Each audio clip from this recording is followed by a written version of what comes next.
So when you have your graph, you know this is vertical, so you put a V up there, and then you can find A, B, H, and K. You really don't need the C in order to find the equation. A is the distance from the center to the vertex, so that's 4. B is the distance from the center to the side of the box, which is 1. H is -2 because the center is -2, 0, and K is 0.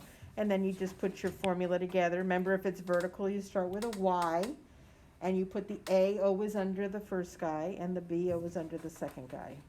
Again, we need to find A, B, H, and K in order to write the formula.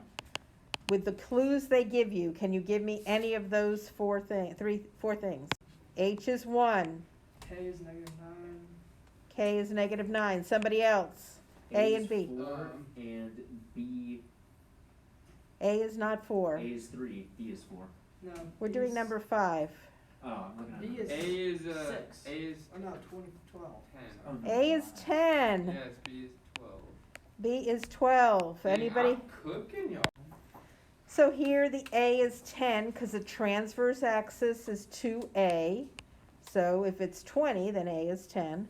And the conjugate is 2B. So if it's 24, then B is 12. H is the first guy of the center, and K is the second guy of the center.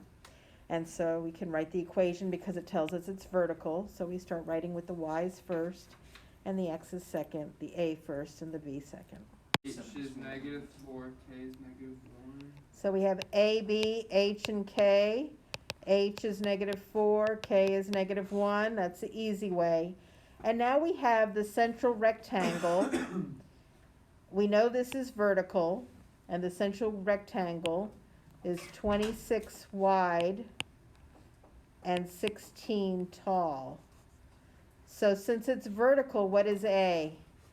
8. 8, very good. And what is B? 12. And 12. So, yeah. And we're ready again to write our equation. It's y plus 1 squared over 64 minus x plus 4 squared over 144 equals 1. Does everybody understand the equation part once we have everything, how to write it? Wait, hold on. How Get a 1. So the width of the rectangle is 26.